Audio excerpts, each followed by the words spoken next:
नमस्कार दोस्तों, आपका अपना चैनल हिंदी जंक्शन पर मैं परवेश कुमार सिन्हा आप सभी का स्वागत करता हूं, अभिनंदन करता हूं।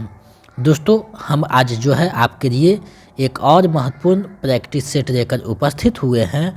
तो अगर आप नए हैं, चैनल को सब्सक्राइब कर दें, बेल आइकन को दबा दें ताकि मेरे आने वाला वीडियो का नोटिफिकेशन आपको मिलता रहे।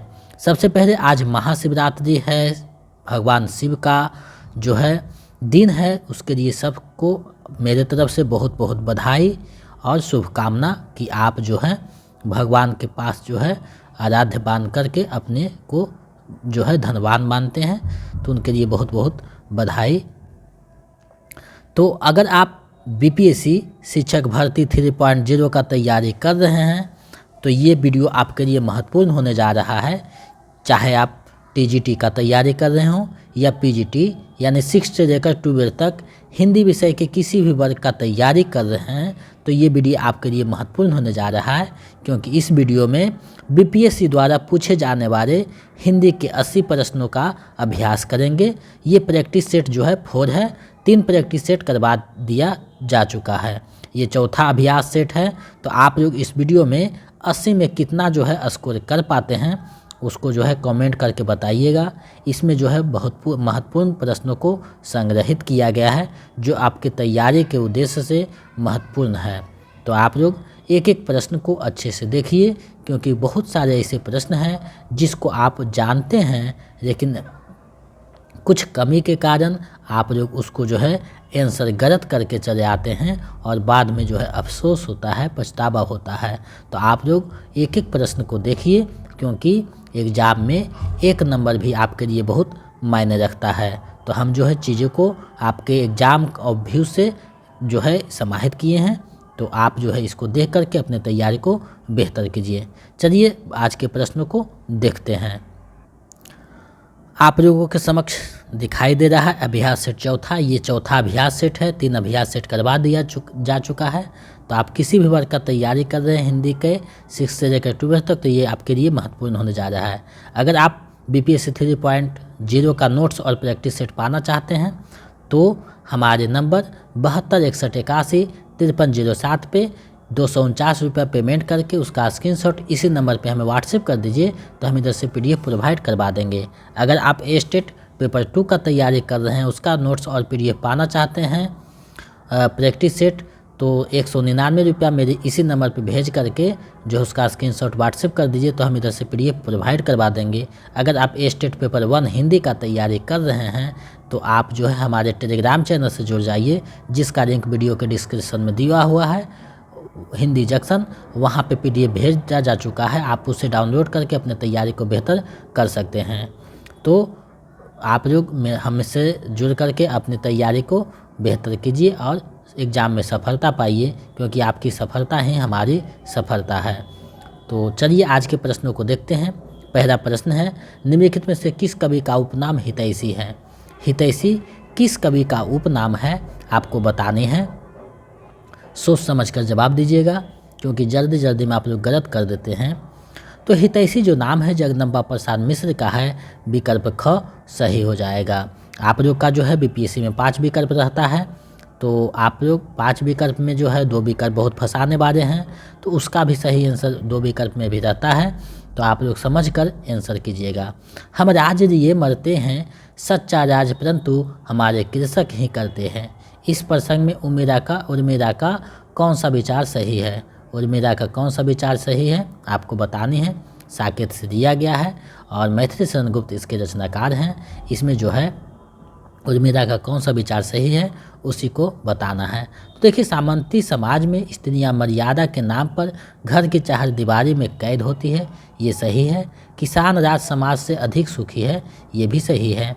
किसान स्त्रियां अपने पतियों के साथ स्वतंत्रतापूर्वक विचरण करती है, ये भी सही है। और इसमें जो है सही पूछा है तो इसका सही आंसर विकल्प घ हो जाएगा, उपयुक्त में से 1 से अधिक। चलिए नेक्स्ट प्रश्न को देखते हैं। द्विवेदी युगिन कविता की प्रवृत्ति है। द्विवेदी युगिन कविता की प्रवृत्ति है, क्या प्रवृत्ति है आपको बतानी है। तो देखिए, द्विवेदी युगिन कविता में राष्ट्रीयता भी देखने को मिलता है, इतिवृत्तात्मकता भी रहता है, नीति और आदर्श का चित्रण। तीनों चीज़ दिखाई देता है, तो इसका सही आंसर विकल्प घ हो जाएगा, उपयुक्त में से एक से अधिक। द्विवेदी युगिन, जो द्विवेदी युग नाम पड़ा है महावीर प्रसाद द्विवेदी के नाम से पड़ा है, ये भी आपको जानना महत्वपूर्ण है। चलिए अगले प्रश्न को देखते हैं।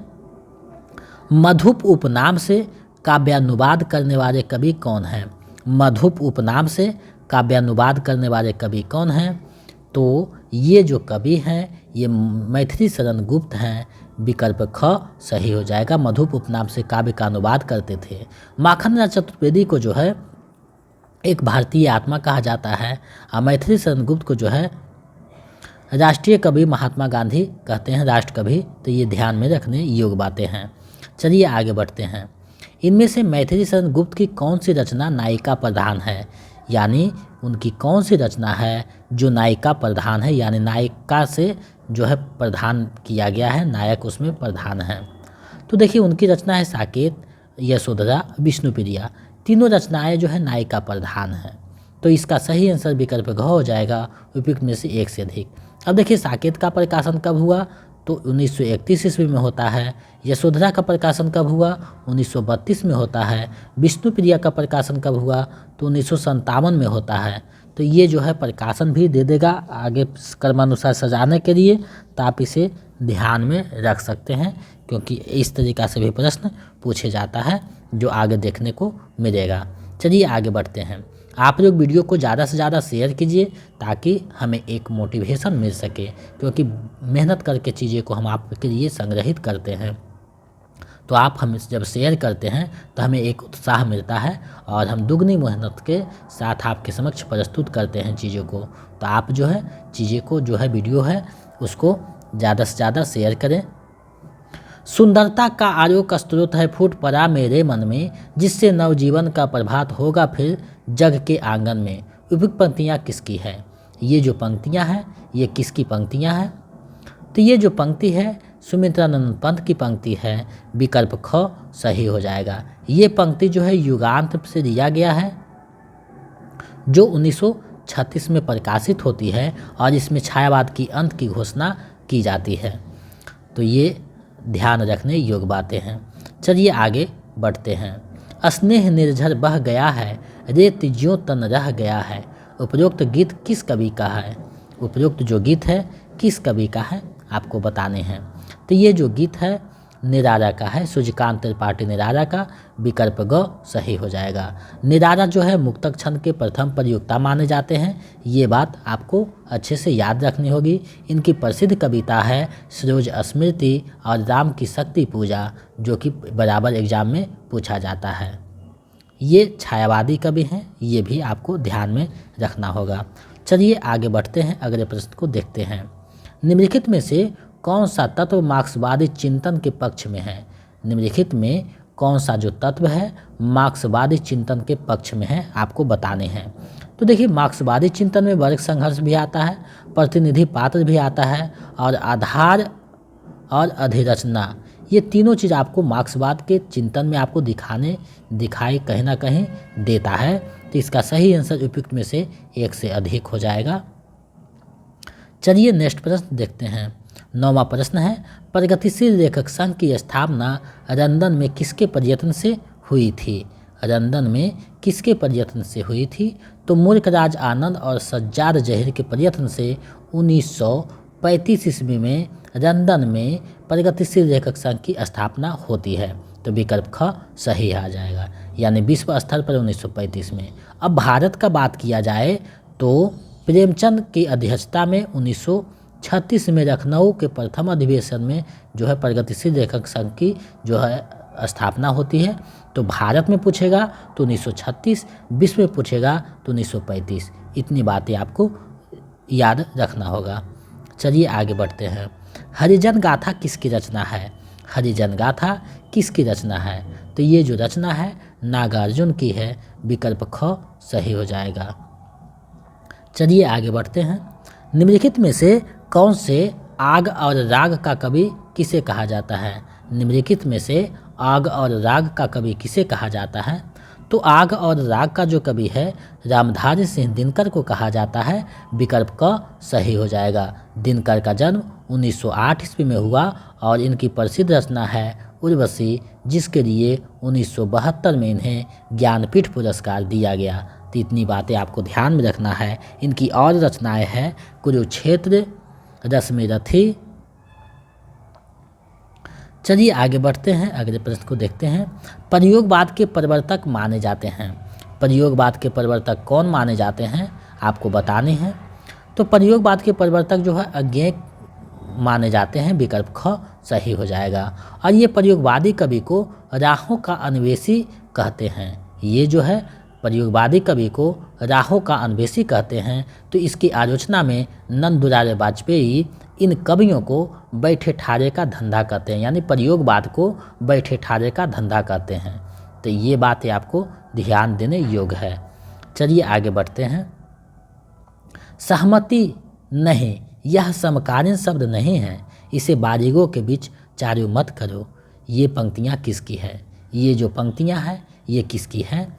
तो ये जो पंक्तियाँ हैं सुदामा पांडे धूमिल का है। विकल्प ग सही हो जाएगा। जो उनकी कविता है नक्सल वाड़ी, उसी से लिया गया है ये पंक्ति। तो विकल्प ग सही हो जाएगा। चलिए आगे बढ़ते हैं, अगले प्रश्न को देखते हैं। रामचंद्र शुक्ल के अनुसार खड़ी बोली गद्य की पहली रचना कौन सी है? रामचंद्र शुक्ल के अनुसार खड़ी बोली गद्य की पहली रचना कौन सी है? तो उनकी रचना उनके अनुसार चंद छंद वर्णन की महिमा जो रचना है वो है। विकल्प ख सही हो जाएगा, जिसके रचनाकार गंग कवि हैं। तो ये सही हो जाएगा। चलिए आगे बढ़ते हैं। अगला प्रश्न है फोर्ट विलियम कॉलेज के हिंदुस्तानी के प्रथम प्रोफेसर, यानी हिंदुस्तानी विभाग के प्रथम प्रोफेसर, हिंदुस्तानी जो भाषा था उसके प्रथम प्रोफेसर कौन थे?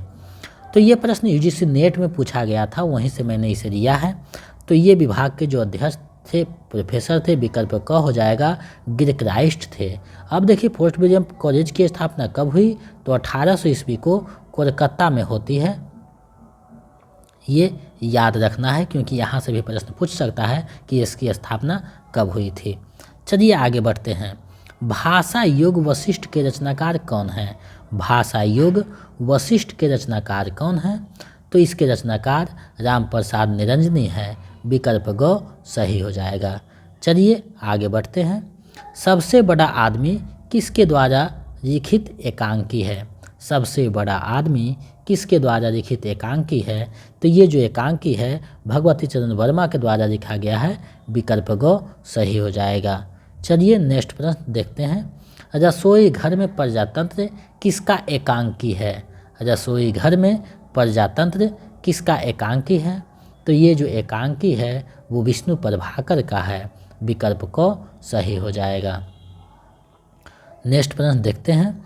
संयोगिता स्वयंवर नाटक के रचयिता कौन है? संयोगिता स्वयंवर नाटक के रचयिता कौन है? तो इसके जो रचनाकार हैं वो श्रीनिवास दास हैं, जिसकी रचना 1886 ईस्वी में करते हैं। तो विकल्प ख सही हो जाएगा।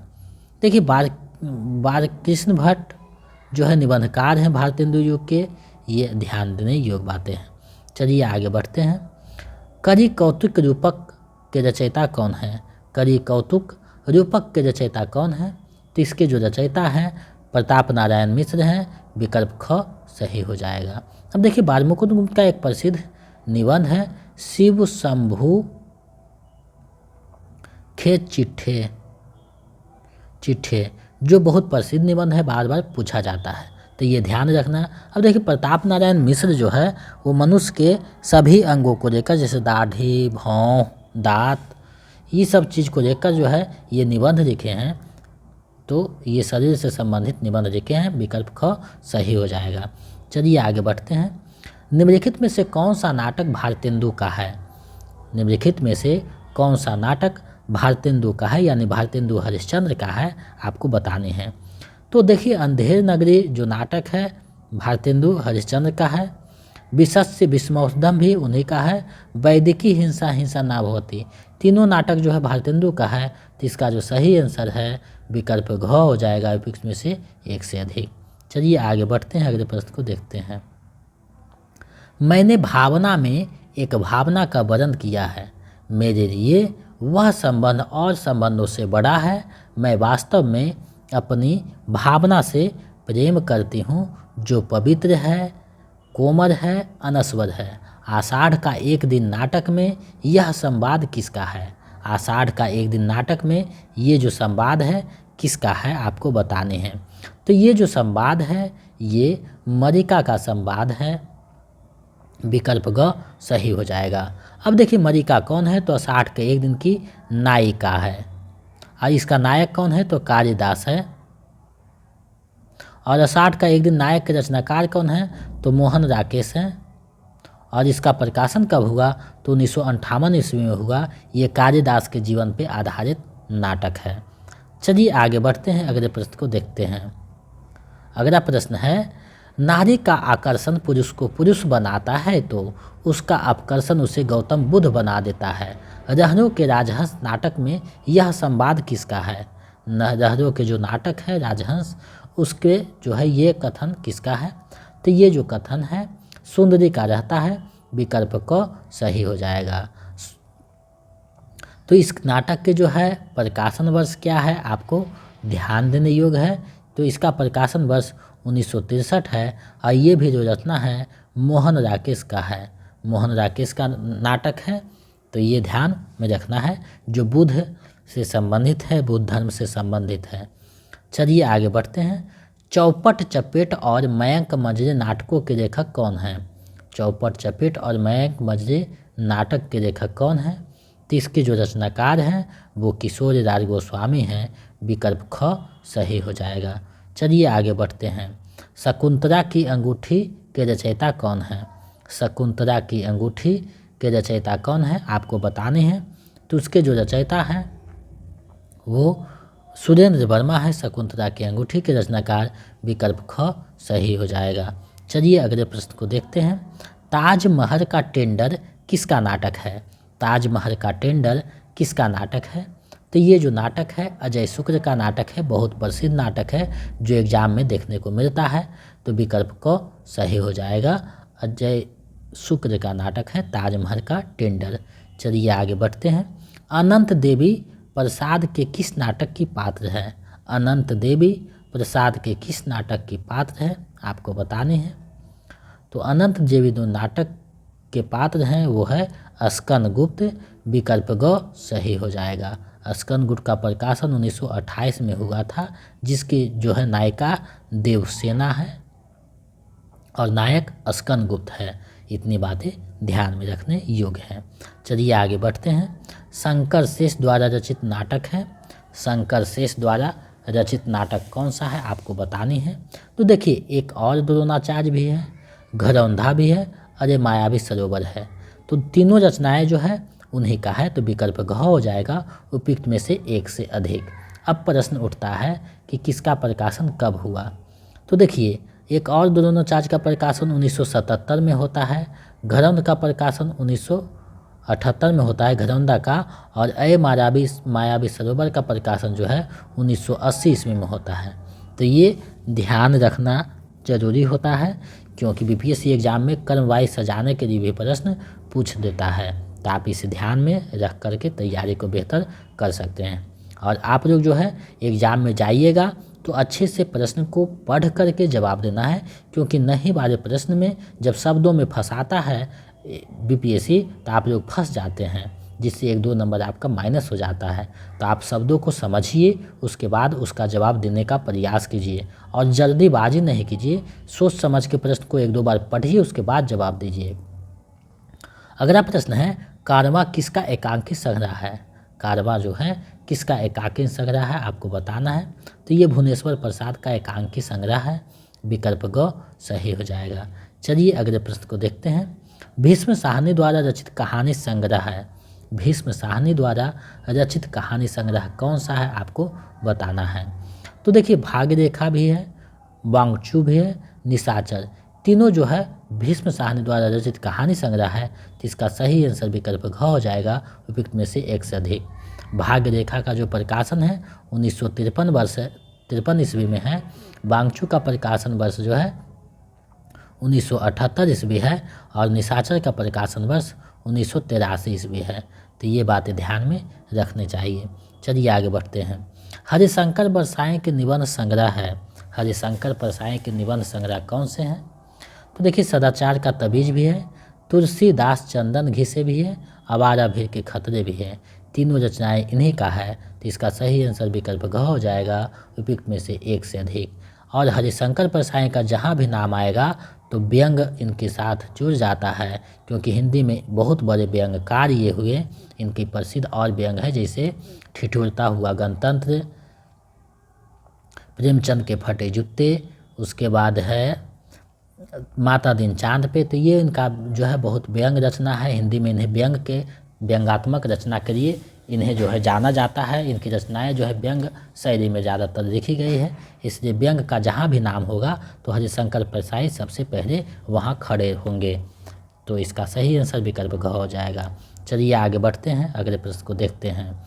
मेरे राम का मुकुट भीग रहा है निबंध अपने समय में बड़ा चर्चित रहा है, इसके लेखक कौन हैं? यानी मेरे राम का मुकुट भीग रहा है निबंध के लेखक कौन है, आपको बताने हैं।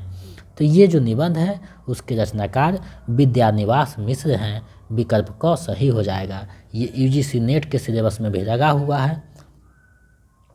चलिए आगे बढ़ते हैं। भारतीय काव्य शास्त्र का नवनिर्माण निबंध के लेखक कौन है? भारतीय काव्य शास्त्र का नवनिर्माण निबंध के लेखक कौन है, आपको बताने हैं।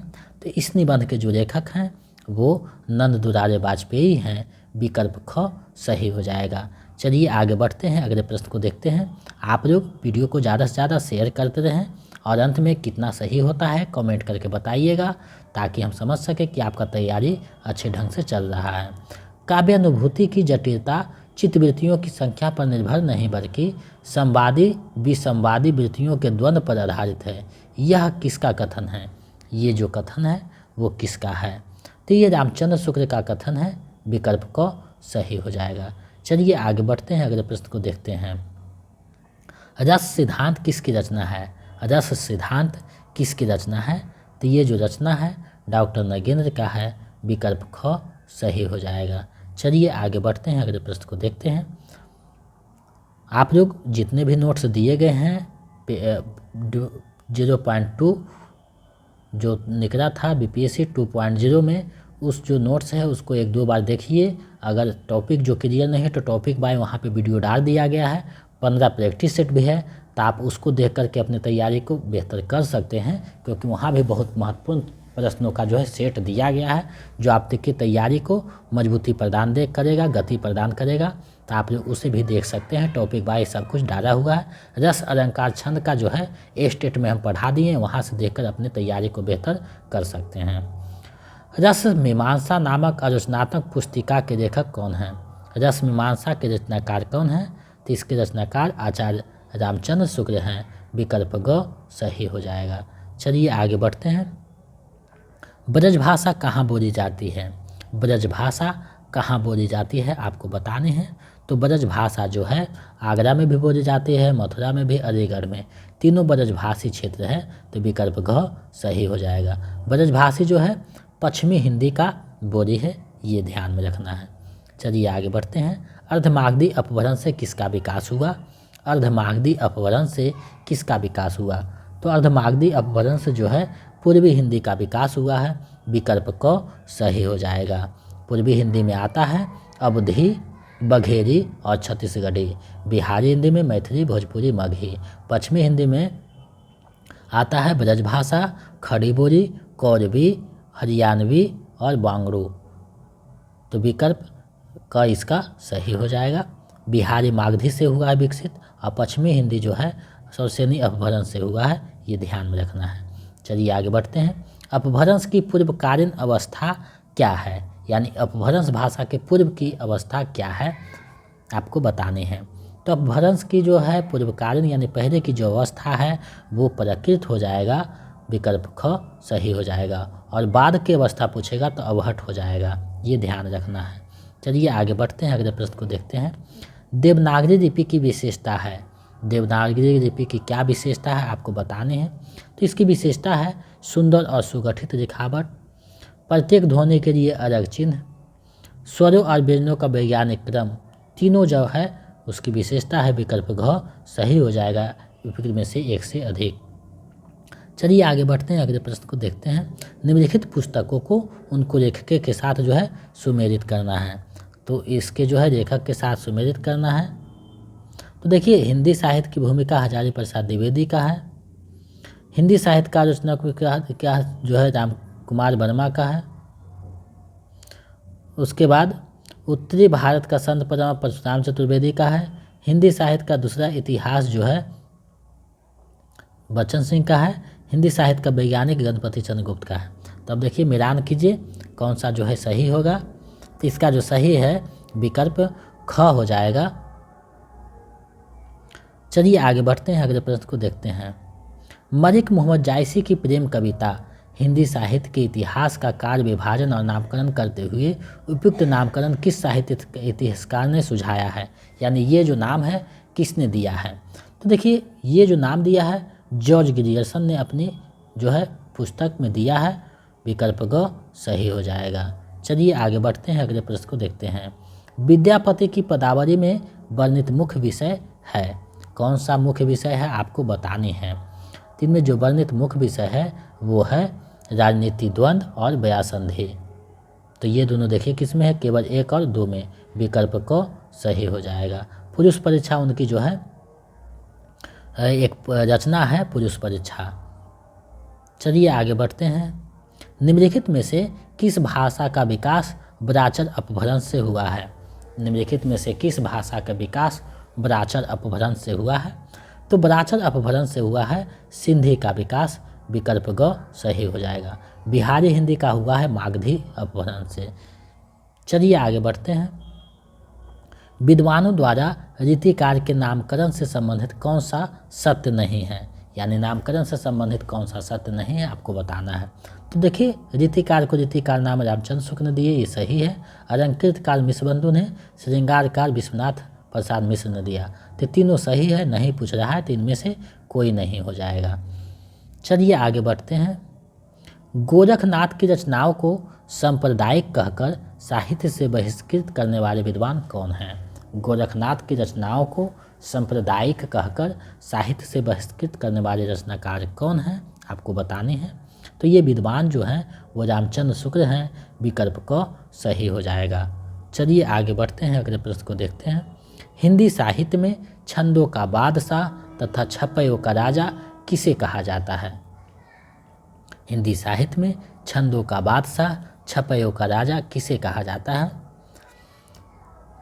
तो देखिए इसका जो सही आंसर है उपयुक्त में से कोई नहीं होगा, क्योंकि छंदों का बादशाह कहीं कहीं तुलसीदास को कहा जाता है, कहीं जो है चंद्रबरदाई को कहा जाता है। छपैयों का बादशाह जो है किसी और जगह कुछ कहा जाता है। तो इसका जो सही आंसर है उपयुक्त में से कोई नहीं हो जाएगा। चलिए आगे बढ़ते हैं, अगले प्रश्न को देखते हैं। संत काव्य धारा में सबसे शिक्षित संत कौन थे। संत काव्य धारा में सबसे शिक्षित संत कौन थे। तो देखिए कबीरदास भी पढ़े लिखे नहीं थे, रैदास थोड़े थे।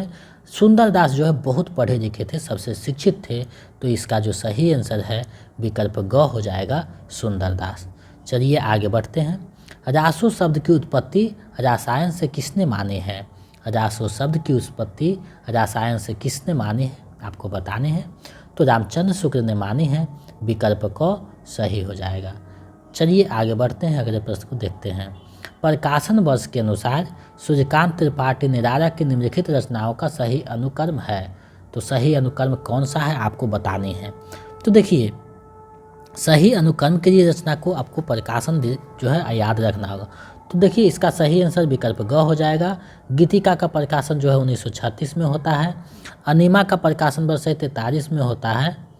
अर्चना का प्रकाशन वर्ष 50 में होता है 1900, और आराधना का प्रकाशन 1953 में होता है। इस प्रकार सजाने के लिए देता है, तो इसे याद रखिएगा। प्रकाशन जो प्रमुख रचनाकार है उनकी रचनाओं को, तो इसका जो सही आंसर है विकल्प ग हो जाएगा। चलिए आगे बढ़ते हैं, अगले प्रश्न को देखते हैं। उड्डयन का संधि विच्छेद होगा। उड्डयन का सही संधि विच्छेद क्या होगा आपको बताने हैं। तो उड्डयन का संधि विच्छेद जो है सही क्या है आपको बताना होगा। तो उड्डयन का उड परस दयन हो जाएगा, विकल्प क जो है सही हो जाएगा। चलिए आगे बढ़ते हैं, अगले प्रश्न को देखते हैं। यदि ई उ और री के बाद कोई भिन्न स्वर आए तो इनका परिवर्तन क्रमशः य व र में होता है, तो उसमें कौन सी संधि होगी। तो जब संधि हम पढ़ा रहे थे तो उसमें बताए थे, आप वहाँ देखिएगा तो समझ सकते हैं इसको। तो इसका जो सही आंसर है विकल्प क हो जाएगा, यन संधि में जाएगा ये। तो आप लोग संधि पढ़ा दिया गया है, स्वर संधि के जो 5 भेद है उसमें देखिएगा तो ये मिल जाएगा। चलिए आगे बढ़ते हैं। निम्नलिखित युग्मों में से कौन सा समास की दृष्टि से अशुद्ध है। कौन सा अशुद्ध है समास की दृष्टि से। तो देखिए भरपेट अवयवी है, रसोई घर तत्पुरुष है, 4 चरण जो है अवयवी नहीं होगा, तो ये गलत है, विकल्प ग सही हो जाएगा। चलिए अगले प्रश्न को देखते हैं। किस समास में प्रथम पद संख्यावाचक और अंतिम पद संज्ञा होता है। कौन सी वे समास हैं जिसकी एक हाथिया। तो द्विगु समास में ये होता है, विकल्प ख सही हो जाएगा। चलिए आगे बढ़ते हैं। शुद्ध वर्तनी है, कौन सा शुद्ध वर्तनी है आपको बताने हैं। तो देखिए उज्ज्वल ऊ होगा, यहाँ पे उज्ज्वल दिखाएगा इस तरीक़ा से, दोनों आधा जा होगा। अगर ऐसा रहता तो ये सही हो जाता। श्रृंगार में देखिए थोड़ा सा इस प्रकार से रहना चाहिए था, पूरा सदा नहीं रहना चाहिए। तो देखिए यहाँ ये बड़ा श्रृंगार जो है सही हो जाएगा, तो विकल्प ग सही हो जाएगा। चलिए आगे बढ़ते हैं। किस समास में कोई भी शब्द प्रधान नहीं होता, दोनों शब्द मिलकर एक नया अर्थ प्रकट करते हैं। वे समास कौन से हैं जो नए अर्थ प्रकट करते हैं। तो इसका जो सीधा सीधी संबंध बहुविधि हो जाएगा, विकल्प ख सही हो जाएगा। समास में ये चीज़ बताया गया है। चलिए आगे बढ़ते हैं। स्वर भंग किस प्रकार का अनुभाव है। स्वर भंग किस प्रकार का अनुभाव है आपको बताना है। तो स्वर भंग जो है अनुभाव जो है 4 प्रकार के होते हैं, सात्विक, वाचिक और आहार्य और कायिक होता है। अब देखिए ये जो स्वर भंग है वो सात्विक अनुभाव है। तो सात्विक अनुभावों की संख्या कितनी है, 8 मानी जाती है, जिसमें है स्तंभ, स्वेद, रोमांच, स्वरभंग, बेपथू, वैवन्य, अश्रु और प्रलय। तो इसी में से पूछा है, तो आप लोग स्वरभंग को थोड़ा सा देख लीजिएगा। चलिए आगे बढ़ते हैं, अगला प्रश्न को देखते हैं। प्रारब्ध का विलोम शब्द है। प्रारब्ध का विलोम शब्द क्या है आपको बताने हैं। तो प्रारब्ध का जो है अनारब्ध हो जाएगा, विकल्प ग सही हो जाएगा। चलिए आगे बढ़ते हैं। किस वाक्यांश के लिए दिया हुआ एक शब्द सही नहीं है। किस वाक्यांश के लिए जो है शब्द दिया हुआ जो है वो सही नहीं है। तो देखिए जो बहुत बोलता हो ये मितभाषी नहीं वाचर हो जाता है। वाचर रहता तो सही होता, नहीं पूछा है तो यही हो जाएगा विकल्प का। जो स्त्री का कोई संतान नहीं बाज, ये बिल्कुल सही है। कर्म के अनुसार यथाकर्म बिल्कुल सही है। तो नहीं पूछ रहा है सही नहीं, तो विकल्प का हो जाएगा। आप लोग जब प्रश्न देखते हैं एग्जाम में तो नहीं वाले शब्द पे फोकस नहीं करके जो है कुछ कुछ शब्द गलत कर देते हैं। तो प्रश्न को अच्छे से पढ़िएगा, समझिएगा, उसके बाद बनाइएगा, क्योंकि जल्दी जल्दी में जो है कुछ प्रश्न गलत हो जाता है, तो इससे आपको बचना है। अगला प्रश्न है, किसी समाज की सभ्यता का मूल्यांकन स्त्रियों के प्रति पुरुषों के खाली स्थान को देखकर किया जा सकता है। उक्त वाक्य में रिक्त स्थान के लिए उपयुक्त शब्द क्या है। ये जो वाक्य है उसको पूरा करने के लिए रिक्त स्थान पे कौन सा आएगा। तो पुरुषों के आचरण को देखकर, यानी विकल्प ग सही हो जाएगा। आचरण जब देखते हैं कि पुरुषों का आचरण कैसा है और स्त्री के प्रति, तो उस जो समाज का सभ्यता का पता चलता है। तो विकल्प ग सही हो जाएगा। चलिए आगे बढ़ते हैं। निम्नलिखित में से कौन सा गलत सुमेलित है। निम्नलिखित में कौन सा जो है गलत सुमेलित किया हुआ है। तो देखिए 9 2 11 होना, भाग जाना बिल्कुल सही है। नज़र करना यानी भेंट करना बिल्कुल सही है। नज़र पर चढ़ना, आँख बचाना नहीं, नज़र पर आँख पे चढ़ना होता है। विकल्प ख सही हो जाएगा, गलत पूछ रहा है। चलिए आगे बढ़ते हैं। निम्नलिखित में से मात्रिक छंद किस विकल्प में है। मात्रिक छंद किस विकल्प में है? तो देखिए दोहा, चौपाई, सोरठ मात्रिक छंद है, विकल्प क ही सही हो जाएगा। चलिए आगे बढ़ते हैं। बड़ा हुआ तो क्या हुआ, जैसे पेड़ खजूर, पंथी को छाया नहीं, फल रह गए अति दूर। इसमें किस छंद का उदाहरण है? इसमें किस छंद का जो है उदाहरण है? तो इसमें जो है सीधा सीधी दोहा छंद का उदाहरण है, विकल्प ग सही हो जाएगा। चलिए आगे बढ़ते हैं। निम्नलिखित में से किस रचना को स्वार्थ रचना भी कहते हैं? तो ये जो रचना है वो उपादान रचना को कहा जाता है, विकल्प ख सही हो जाएगा। चलिए आगे बढ़ते हैं, अगले प्रश्न को देखते हैं। निम्नलिखित में कार्यक्रमानुसार आचार्यों का कौन सा क्रम सही है? कार्यक्रम अनुसार यानी जन्म के अनुसार, जन्म कार्य के अनुसार आपको सजाना है, कौन से सही होगा? तो देखिए इसका याद रखना है कि कौन से शताब्दी में किनका जन्म हुआ था, तभी ये बन सकता है। तो देखिए भामा जो है 6ठी शताब्दी में आते हैं। उसके बाद दंडी जो है 7वीं शताब्दी में, कोई 8वीं भी मानता है। आनंदवर्धन जो है वो आते हैं 9वीं शताब्दी में, और मम्मट जो है 11वीं शताब्दी में आते हैं। तो इस प्रकार जो है विकल्प ग सही हो जाएगा। चलिए आगे बढ़ते हैं। रस सूत्रों के व्याख्याओं कार्यों को उनके सिद्धांतों के साथ आपको सुमेलित करना है। कौन से व्याख्या के किनके हैं? तो देखिए आचार्य शंकु का जो है अनुमितिवाद है, अभिनव गुप्त का जो है अभिव्यक्तिवाद है। ये दोनों जो है, तो देखिए अभिनव घ का 1, तो घ का देखिए 1 मिल रहा है। अब देखिए ख का जो है 3, तो ख का 3 देखिए किसी में नहीं है, तो किसी में नहीं है इसका मतलब आप समझ सकते हैं कि ख का 3 जब किसी में नहीं है तो इसका जो सही आंसर है उपयुक्त में से कोई नहीं हो जाएगा। चलिए आगे बढ़ते हैं, अगले प्रश्न को देखते हैं। सुमेलित 1 को सुमेलित 2 के साथ सुमेलित कीजिए। यहाँ सुमेलित 1 को सुमेलित 2 के साथ सुमेलित करना है, तो इसको जो है सुमेलित कीजिए। कौन से शब्द हैं? देखिए संकल्प जो है तत्सम शब्द है। उसके बाद जो है आपको एक एक करके जो है इसमें मिलान करना है कि कौन से कि क्या शब्द हैं। तो देखिए सूरज जो है तद्भव है, काका जो शब्द है वो देशज है, मोटर जो शब्द है वो विदेशी है, और रेलगाड़ी जो है संकर शब्द है। तो ये देखिए किस में है, तो विकल्प ग सही मिल रहा है, विकल्प ग सही हो जाएगा। चलिए आगे बढ़ते हैं। निम्नलिखित शब्द युग्मों में से कौन सा सही नहीं है? निम्नलिखित शब्द युग्मों में कौन सा जो है सही नहीं है? तो देखिए जजठ और जठर, जवान और पेट, ये नहीं हो जाएगा, ये गलत है।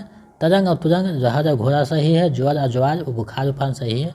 जठर माने पेट होता है, जजठ माने जरा हुआ जो मोटा ताज़ा होता है, ये नहीं होगा जवान, तो विकल्प क सही हो जाएगा, नहीं पूछ रहा है। चलिए आगे बढ़ते हैं। निम्नलिखित अनेकार्थी शब्दों का कौन सा युग्म सही है? कौन सा युग्म सही है आपको बताने हैं। देखिए सुरभि मतलब स्वर्ण और सुगंध होता है, बिल्कुल ये सही है। द्विज मतलब ब्राह्मण होता है, पृथ्वी नहीं होता। अंक मतलब संख्या होता है, आनंद नहीं होता है। तो सही पूछ रहा है, तो विकल्प ख सही हो जाएगा। चलिए आगे बढ़ते हैं। निम्नलिखित शब्दों के मूल शब्द तथा इसमें जगह प्रत्यय का कौन सा युग्म गलत है? कौन सा युग्म गलत है आपको बताने हैं। तो देखिए बचपन में जो है गलत प्रत्यय का लगाया गया है, विकल्प ग सही है।